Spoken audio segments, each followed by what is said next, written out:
एकदम गुड. कारण 9वी आणि 10वीचे विद्यार्थी तर मला ओळखत असतील है ना, मागच्या वर्षी प्रोग्राम झाला होता आपला छान. हां, 8वीचे विद्यार्थी नवीन जे आहेत ते ओळखत नसतील. तर मी डॉक्टर सुहास दारवेकर, आम्ही संगीता दारवेकर चॅरिटेबल ट्रस्ट चालवतो. माझ्या बहीण जी 2000 साली वारली होती तिच्या स्मरणार्थ ही संस्था आहे. आणि मागे 23 वर्षापासून आपण कार्यरत आहोत. ह्या एरियामध्ये आपण 2015पासून वेगवेगळे प्रकल्प चालवतो आणि वेगवेगळ्या शाळेमध्ये जाऊन वेगवेगळ्या गोष्टी करतो. आता एक गोष्ट इथे आहे की आज शाळेची पहिला दिवस आहे, बरोबर?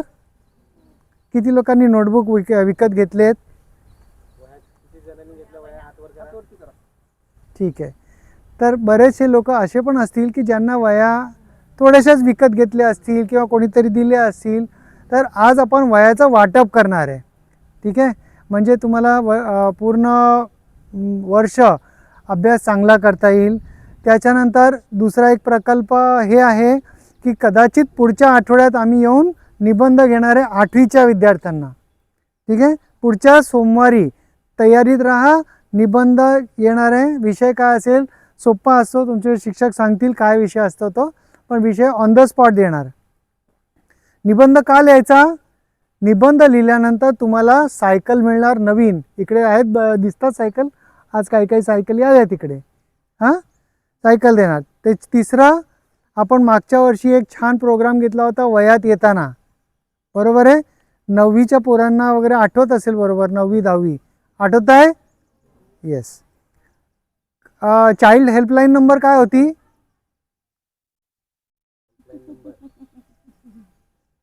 हां, चाइल्ड हेल्पलाईन नंबर काय होती? मागच्या वेळेला तुमच्याकडनं बोलून पण घेतलं होतं आपण ते. तर आज आहे ना, सगळ्यांना होमवर्क असा आहे की पहिले बाहेर जाऊन आहे ना चाइल्ड हेल्पलाईन नंबर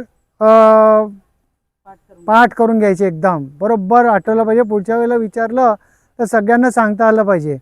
ठीक आहे. तर एक वयात येताना हा आपण प्रोग्राम घेणार आहे.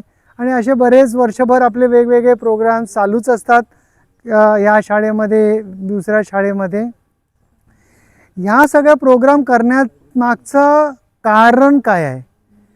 कारण असं आहे की तुम्ही जसे आज इथे बसलोय ना, काही एक समजा 40 वर्षापूर्वी आम्ही पण असंच इथे बसलो होतो. ठीक आहे. मी पण पर्सनली आम्ही बहुतेक सगळे खूप गरीब घरातनं आलो आहोत. आणि आम्हाला असं कोणीतरी येऊन मदत केली म्हणून आमचं शिक्षण झालं. आज आम्ही डॉक्टर झालो आहे आणि या परिस्थितीत आहोत की तुम्हाला काहीतरी देऊ शकतो. तर 40 वर्षानंतर तुम्ही पण या पोझिशनमध्ये याल असं अपेक्षा आहे. किती लोकांना वाटतं की तुम्ही पण इकडे येऊ शकता कधीतरी? 35-40 वर्षानंतर काहीतरी चांगले बनायचं मेहनत करून. आणि आज घेताय, उद्या देता आलं पाहिजे. हां, सशक्त व्हायला पाहिजे की नाही? तर किती लोक देणार? गुड. बघा, मी एक गोष्ट सांगतो. हात वर करायला देणार हे बोलायला पण डेअरिंग लागतं. कळलं? हे डेअरिंग की बात है. ये डरपोक लोगों की बात नहीं है. डरपोक लोग पीछे ही रहेंगे, ते मागेच राहणार, घाबरणारे लोक.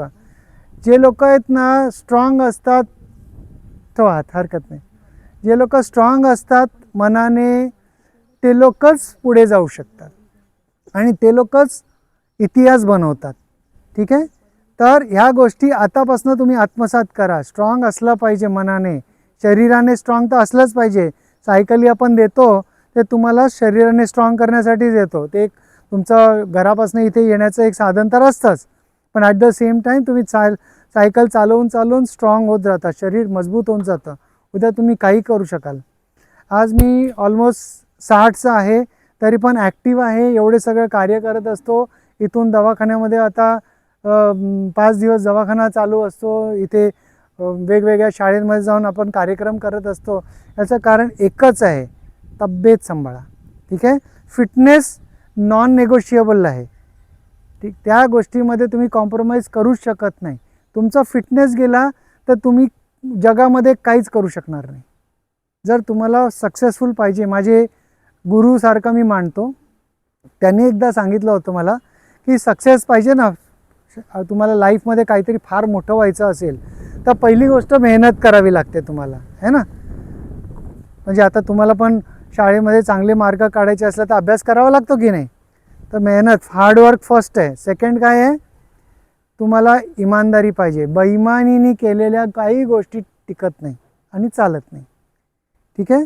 आणि थर्ड फिटनेस पाहिजे. या तीनमधनं ज्या गोष्टी जर कोणाकडे कमी आहे तर तो कधी लाईफमध्ये पूर्ण पुढे जाणारच नाही. तो जाईल आणि परतही येईल. आणि चौथी गोष्ट मी स्वतःहून ॲडप्ट करतो, जे मला कळलं आहे की चौथी गोष्ट आहे की आपण कृतज्ञ असलं पाहिजे. आपल्याला ज्यांनी दिलं त्याच्यासाठी थँक्यू बोललं पाहिजे आणि ज्यांनी नाही दिलं त्याला पण थँक्यू बोललं पाहिजे. तर हे सगळे पाहुणे मंडळी आहेत. आज सरांचं हॉस्पिटल आहे. हार्टचे पेशंट्स असतात, सगळ्या प्रकारचे पेशंट असतात. आज सगळं सर सोडून आपल्यासाठी इथे आले आहेत बोलायला. तर किती लोक थँक्यू बोलाल याच्यासाठी? जोरात बोला. तिथे लांब कोणाला तरी आहे ना, तिथे ऐकायला यायला पाहिजे जोरात. ठीक आहे. हे ग्रॅटिट्यूड, कृतज्ञता, हे पण लाईफचं सगळ्यात मोठी गोष्ट आहे. तुम्ही जर कोणाला, तुमच्या शिक्षकांना दररोज गुड मॉर्निंग तर बोलता, पण दररोज जर थँक्यू बोलाल ना, ते तुम्हाला जास्त अभ्यास बरोबर शिकवतील. कारण त्यांना माहिती हा व्यक्ती कृतज्ञ आहे. आणि कृतज्ञ व्यक्तीसाठी कोणी पण एक्स्ट्रा एफर्ट घ्यायला तयार असतं. ठीक आहे. तर ह्या 4 गोष्टी काय काय? मेहनत करायचीच आहे. सेकंड इमानदारी, थर्ड फिटनेस आणि फोर्थ कृतज्ञता. या 4 गोष्टी पाहिजे लाईफमध्ये सक्सेसफुल होण्यासाठी. ठीक आहे. तर ह्या सगळ्या गोष्टी दररोज तुम्ही पण वहीमध्ये लिहून काढत जा, का कुठेतरी बोर्डावर लिहा. म्हणजे मग आपण या शाळेमधनं आपल्याला मॅक्सिमम सगळ्यात जास्त मुली सक्सेसफुल मिळतील. सगळे आम्हाला वाटतं की तुम्ही उद्या doctor, engineer, chartered accountant, IAS officers काहीतरी असे मोठे मोठे व्हावे. आणि तुम्हाला सगळ्यांना खूप खूप माझ्यातर्फे पण आभार की तुम्ही इथे बसलात आणि आम्हाला पण काहीतरी तुम्हाला द्यायची संधी मिळाली.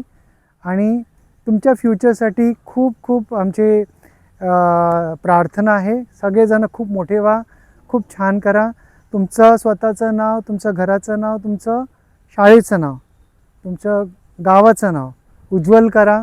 ठीक आहे. चला. आणि एक शेवटी आपण गणपती बाप्पा